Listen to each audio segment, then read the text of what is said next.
गुरु के वचनों का ध्यान करते हुए, उस पर विश्वास करते हुए अगर आदमी चलता हुआ परमात्मा की शरण जाता है तो परमात्मा अवश्य संभाल लेता है। जो भगवान एक पानी के अंदर मगर से हाथी की रक्षा कर सकता है, जो भगवान मिट्टी के मटके में बैठी हुई बिल्ली के बच्चे को आग से बचा सकता है, क्या परमात्मा वो संसार में हमें नहीं बचा सकता है?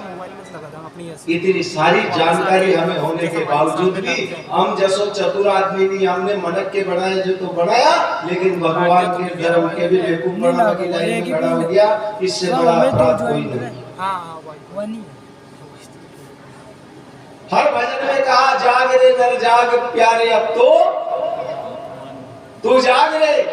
तो हम सुनता थोड़ी है, संतों का कथन है, ऋषि महात्मा ब्राह्मणों का कथन है, सत्पुरुषों का कथन है, सदगुरु का कथन है कि तुम जिसको जागना कह रहे हो ना, ये तो सोना है, और जिसको जागना कहना है वो जागना तो अलग ही है। तुम सो रहे हो, मोह माया मत्सर संसार परिवार वैभव कीर्ति यश पद प्रतिष्ठा, इसमें सो रहे हो। जब इससे तुम जागोगे तो संसार तो नश्वर हो जाएगा, और नश्वर संसार के अंदर ईश्वर दिखाई देगा। जहां देखोगे लाली मेरे लाल की, जित देखो तित लाल, जिधर देखोगी जिधर दृष्टि पड़ेगी उधर अंतरात्मा ऐसी हो जाएगी कि सब में परमात्मा का रूप दिखेगा, सब अपने दिखेंगे। जब सब अपने दिखेंगे तो हमारा दुश्मन रहेगा ही कहां? पीड़िया की बीमारी जनी आदमी के हो जाए नहीं, ओके संसार की जितनी चीज है सारी पीड़ी न गया।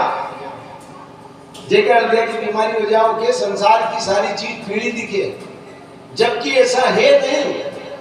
संसार प्रकृति तो अपने जगह, हरे वृक्ष भी है, हरी जगह भी है, लाल जगह है, काली जगह है, सफेद जगह सारी है, लेकिन बीमारियों की आंख में तो के संसार पूरा पीड़ो न गया। क्यों कर दिया कि बीमारी हो रही है वास्ते संसार पीड़ो न गया, जबकि संसार की वस्तु पीड़ी नहीं है। ऐसी की ऐसी हमारे अंदर खोट है, वह बीमारी तो थोड़ा बहुत इलाज करा लो तो हो सके परमात्मा की कृपा से बचा ले, लेकिन जो हड़दियो हमारे बोलियो नहीं, दूसरा की नौका चौकी छाक हो, जोर जपाटा हो की जलन कर लो, की ईर्षा कर लो, को धन यो दो रोटी क्यों खा रही हो, एका छोरा को मांडो क्यों क्यों, एको क्यों क्यों, एक ही बहु अच्छी क्यों, एक रोटियां गरम क्यों, या अशी बीमारी पैदा हुई आणि बीमारी को कोई इलाज नहीं, यह ना इलाज बीमारी है। और इस बीमारी का इलाज है, अगर सदगुरु की सच्ची शरण मिलेगी तो सदगुरु की कृपा से अंतरात्मा में ज्ञान उत्पन्न होगा, और उसी ज्ञान के माध्यम से वो इतने द्वंद्व में, इतने बड़े युद्ध में खड़ा होकर भी आदमी परमात्मा की कृपा से संसार से विजय हो सकता है। लेकिन उसके लिए जो आखिरी डोज है, सबसे हाई डोज है, और वो है सत्संग। बिना सत्संग के कुछ नहीं हो सकता। रामचरितमानस कहता है, बिनु सत्संग विवेक न हो,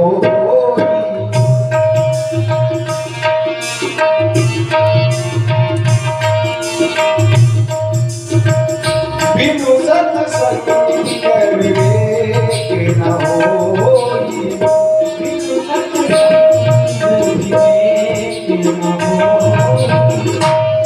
सत्संग विवेक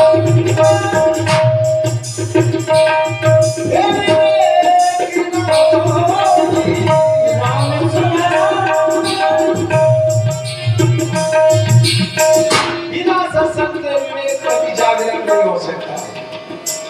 और ये काम बिनु सत्संग विवेक न होई।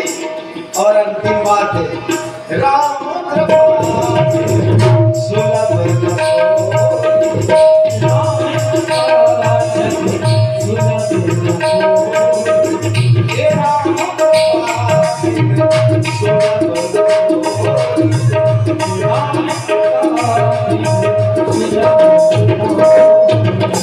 अयोध्या नाथ की जय। बिनु सत्संग विवेक न होई। सत्संग में अगर नहीं जाओगे, सज्जनों के पास में नहीं बैठोगे, बड़े बूढ़े के पास में नहीं बैठोगे, अच्छे लोगों के साथ में नहीं बैठोगे, ऋषि महात्मा के पास नहीं जाओगे, गुरु के पास कभी जीवन में नहीं गए, अगर ये काम नहीं किया तो आदमी आदमी के अंदर ज्ञान आएगा क्या? अच्छे लोगों की संगति करोगे तो अच्छा ज्ञान प्रकट होगा। बिनु सत्संग विवेक न होई। सत्य इन अच्छे लोगों का सत्य का बिना साथ किए ज्ञान उत्पन्न नहीं होगा। बिनु सत्संग विवेक न होई। हाँ, और फिर बहुत सारा लोग के तो एक भी सत्संग नहीं छोड़ू, हर सत्संग में जाऊं और 12 महीना की 12 महीने रामदेव रे नाड़ो जाऊं, इंदौर नाड़ो जाऊं और उज्जैन नाड़ो नाऊं, ग्वालियर नाड़ो जाऊं, तीरथ में जाऊं, कथा में जाऊं, भागवत में, फिर भी मारे तो आई सुनो राई इर्जा रे तो नहीं।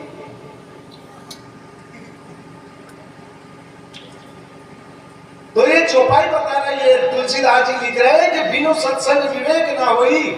लेकिन बात की बात बड़ी विचित्र है कि आदमी सत्संग में जाता है, तीर्थ करता है, व्रत करता है, अच्छे लोगों में रहता है, लेकिन बेटियों का मुंडा से इट जा कि मैंने सब करियो पर अब कहीं भी करे भगवान पर मुझे तो नहीं सुनू, वहां तो याद रहे ना सुन बात तो नेव याद नहीं है।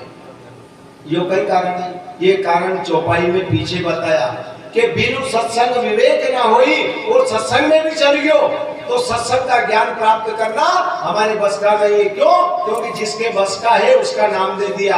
बिनु सत्संग विवेक न होई और राम कृपा बिना सुलभ न सोई। अगर भगवान की कृपा हो तो ज्ञान के चक्षु जागृत होते हैं, नहीं तो सत्संग में तो रोज ही जा रहा, तो जा भी रहा, कर भी रहा, रोज भजन कर रिया, रोज पूजन कर रिया, सब कर रिया, लेकिन यो फायदो मर गयो। कहीं करूं महाराज बा मु तो कदी बाप ने आया कि खाली नहीं जावा तो सब करूं, फिर भी हमारे कर्म का आड़े पांडो है। अरे रोज मुंडो दोरिया, रोज ना रिया, पांडो कहां से आवाज रियो तुम्हारा कर्म में? क्योंकि राम की कृपा नहीं है, और जब तक राम की कृपा नहीं है तब तक जीवन का उद्देश्य पूरा हो ही नहीं सकता। और राम की कृपा प्राप्त करने के लिए यूं मत जानो कि 2-2.5 घंटा या बैठ गया नहीं तो राम की कृपा हो जाएगी। राम की कृपा तो 1 सेकंड में हो जा, पर उसको बढ़ना पड़े। यो लट्टू चलाना हो नहीं, यो बल तो में अर्थिंग भैंस दो जोड़ना पड़े, करंट चालू होगो जदे बल नहीं जलेगो। अगर एका वायर लंबा हो गया पर बीच रे को तार टूट गयो, ऊपरे कबर लाग गयो नहीं ते लाइट कभी नहीं चले। भगवान से तो तार बिल्कुल जुड़ा हुआ हो, भगवान में विश्वास हो, गुरु पे विश्वास हो, सत्कर्म पे विश्वास हो, और तार भी कंप्लीट है, लट्टू भी कंप्लीट है, होल्डर भी कंप्लीट, बीन भी कंप्लीट, और लाइट आ रही और चालू करी तो उजाड़ो होगो, आने तो भले ही चादरा ओढ़ मर जाओ, और तीरथ में नाना के मर जाओ, सत्संग में जा के मर जाओ, और खूब हम आवा संक्रांत करके ताड़ा भर के मेल के मर जाओ, कहीं भी फर्क नहीं पड़े। केवल उपचारिकता है, और उपचारिकता संसार में मनुष्य जीवन में करना नहीं, क्योंकि मनुष्य जीवन उपचारिकता का जीवन नहीं है, ये तो करने का है। नर के समान या कौ नहीं देही, जीव चराचर या चतेरी। भगवान विष्णु का कथन है, भगवान शिव पार्वती कह रहे देवी, मेरे भगवान कहते हैं कि मनुष्य के समान कोई शरीर नहीं है। जीव चराचर जितने देवता, जितने जलचर, थलचर, नभचर, पशु पक्षी, अंडज पिंडज जितने सारे इस मनुष्य देव को प्राप्त करने के लिए परेशान होते हैं, दुखी होते हैं कि हमें भगवान एक बार मनक बना दे, हम असो कर्म करा, संसार भी याद रखे, देवता बन जाए। आपने कथा में सुनी होगा नहीं, जो देवताओं का राजा इंद्र है, नहीं समस्त 33 करोड़ देवताओं का राजा इंद्र, वो इंद्र वही देवताओं में से थोड़ी बड़ी आज तक धरती पे हुई जैसे। अरे जो भी वह इंद्र बड़ी हो, धरती को मनुष्य हो, उसने 100 यज्ञ किए और पूरा जीवन परमात्मा में लगा दिया, ऐसा सत्कर्म किया, उसके प्रभाव से जाकर के इंद्र बनता है, धरती को आदमियों का शासन करे, देवलोक को असो कर्म करे कि देवता लोगों की बात माने, ऐसा सत्कर्म किया उसने, इतना तप किया, व्रत किया, पूजन किया, दान किया, संयम किया, नियम किया, पालन किया, ऐसी भक्ति करी तो इंद्र बनता है और देवताओं की बात माने। हमने तो ऐसा कर्म करिया कि देवता की तो बात अलग, घर का नहीं माने, और जेका साथ फेरा भर के आया नहीं हुआ भी नहीं माने, ऐसा इंद्र बढ़िया। ये हमारे कर्मों का बंधन है। आदमी को भगवान के मंदिर में जाए चाहे धन मत मांगो। जो अंतर्यामी है, जो चींटी के पांव के घुंघरू की आवाज को सुन लेता है, तो क्या हमारे मन के अंतर आत्मा को नहीं जानता? आत्मा सो परमात्मा, परमात्मा को तो पता है कि मेरे दरबार में क्यों आया। तुम उसके दरबार में गए हो तो धन दौलत मत मांगो, वो जगत पिता है, हम उसके बालक है, उसको याद है, हर बाप को याद है तुम्हारे बेटा के कहीं चाहिए, वो जगत का पिता है। एक बार हमारा बाप हमारी इच्छा पूरी नहीं कर सकता है, लेकिन जो जगत का बाप है वो सबकी इच्छा पूरी कर सकता है। वो चींटी को चल और हाथी को मर देता है, रोज देता है। कहां से देता है? कहीं है, हम ज्वार बोता बंद हो गया तो कहीं चरखलियां मर गई, कहीं पशु पक्षी किसान की फसल पे जिंदे रहते हैं। ज्वार का सरा होने की जो अब एक खेत में बोते तो अब ही नहीं दे सूढ़ा, तो नहीं बताओ बोता बंद हो गया, सूढ़ा मर गया, कहीं जिंदे है ना। हम पानी में जरा सा 5 मिनट रेला तो मर जाओ, हमारे में भी जीव है। और वही पानी के अंदर व्यवस्था मछली है जो पूरा जीवन रहती है, कभी नहीं मरती। वह बाहर गिर जा तो मर जाओ, भीतर चल जाओ तो मर जाओ। भगवान की प्रकृति ऐसी है, विचित्र प्रकृति है। इतना सब सुनने के बाद, इतना करने के बाद भी अगर मनुष्य के जीवन में ज्ञान उत्पन्न नहीं हुआ तो उससे बड़ा अभिश्राप और कोई हो ही नहीं सकता। परमात्मा के दरबार में जाओ तो परमात्मा से परमात्मा को ही मांगो कि भगवान तूने ना मालूम किस पुण्य के प्रभाव से, कनिधन की दया भक्ति से तूने मेरे ऊपर कृपा करी, मुझे मनुष्य का शरीर दिया और मैं कुछ ज्ञान भक्ति कुछ नहीं जानता हूँ, बस तेरे दरबार में आया हूँ। केवल अतरी लाज रख दे कि वो आखिरी तक थारी सीढ़ी तक आते रहूं और थारी मारे याद आती रहे, मुंह थारे भूलूं ही नहीं, और हम कभी गलती से भूल जाऊं तो तू मारे नहीं भूले।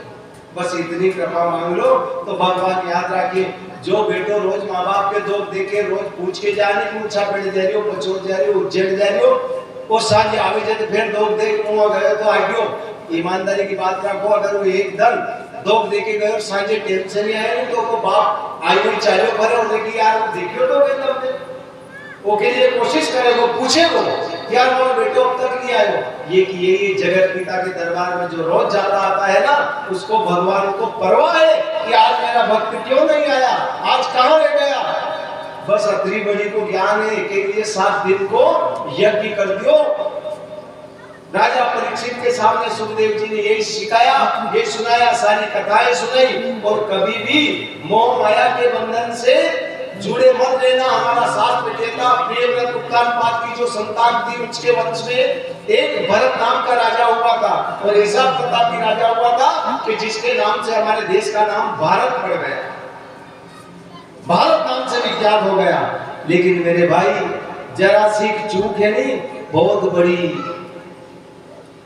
अतरो डर के रहना पड़े। जैसा बिजली लाया हुआ कमरा में तार नौका गंजे रोमे काम करना तो आदमी कतरो सतर्क करे, और कि आई बड़ी कमर जाए तो करंट लाग जाओ तो आदमी कतरो सचेत रहे। इसी प्रकार संसार में अपराध से सचेत जो आदमी रहता है वो हर दुविधा से बच लेता है। वो भरत नाम के राजा थे, चौथा बनाया, बूढ़ा को आयो, उनने की का मैंने खूब राज भोग लिया, खूब संतान परिवार औरत जमीन जायदाद सारी कीर्ति प्राप्त कर ली। अब चौथापन बुढ़ापा आ गया, और बुढ़ापा तो केवल भगवान की भक्ति के लिए, भगवान की भक्ति के लिए।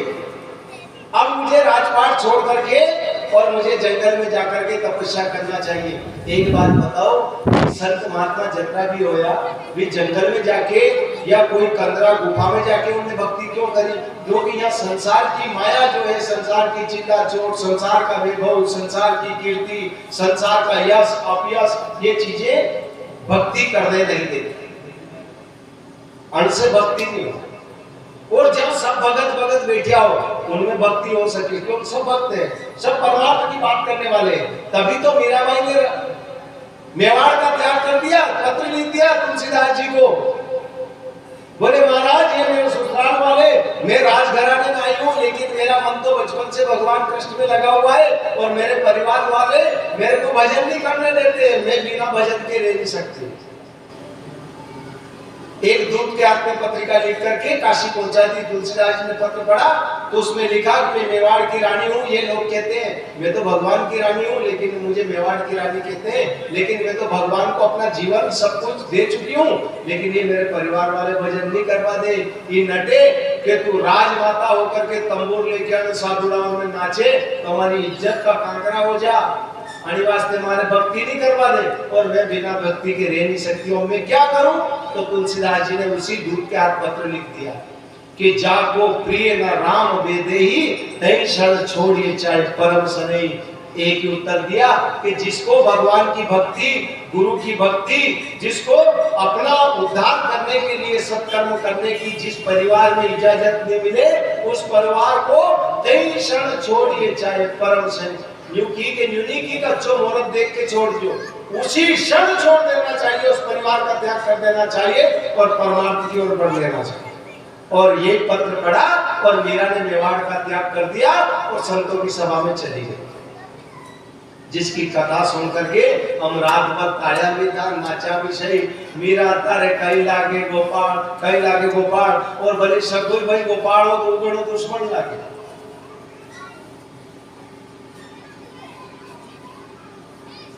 हमने जाना लेकिन पहचाना नहीं, हमने किया लेकिन अनुभव नहीं किया, और यही कारण है परमात्मा की भक्ति पाने के लिए परमात्मा का आश्रित रहो और सदैव सोचो कि भगवान कभी भी विधि मर्यादा पुरुषोत्तम रामा और विधि विपरीत करे नहीं कामा। भगवान का अवतार मर्यादा के अनुकूल हुआ। क्या काम था? भगवान तो बेकुंड में से बैठ करके रावण का विनाश करते थे। क्या काम था? भगवान को ऊपर रह करके कंस को मारते थे। जिन्होंने चेटी से आती तक पूरी जितनी सृष्टि जिसकी रचना करी उसको रचना करने वाले को मिटाने में क्या लगता? बैठे बैठे वहीं से कर देते, इच्छा शक्ति से समाप्त कर देते।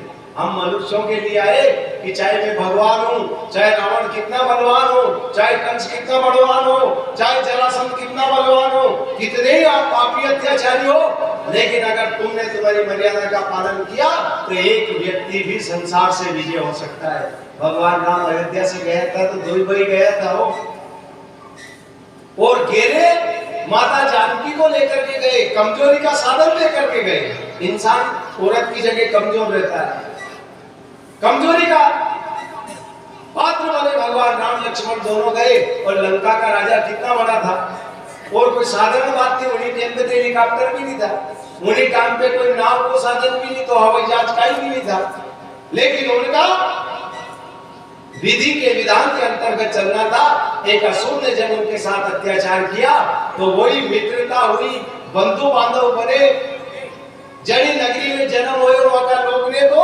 नफरत करी, और जहां जन्म हुआ भगवान गए वहां के लोगों ने उनका पूजन किया और साथ दिया, फूल बांध दियो, गेंद लगाओ गया, और कतरा लोग होया 18 पद्म, जो आज भारत की भी जनसंख्या नहीं, अतरा तो रीज बांद्रा गेंद लगाओ गया धर्म का युद्ध में।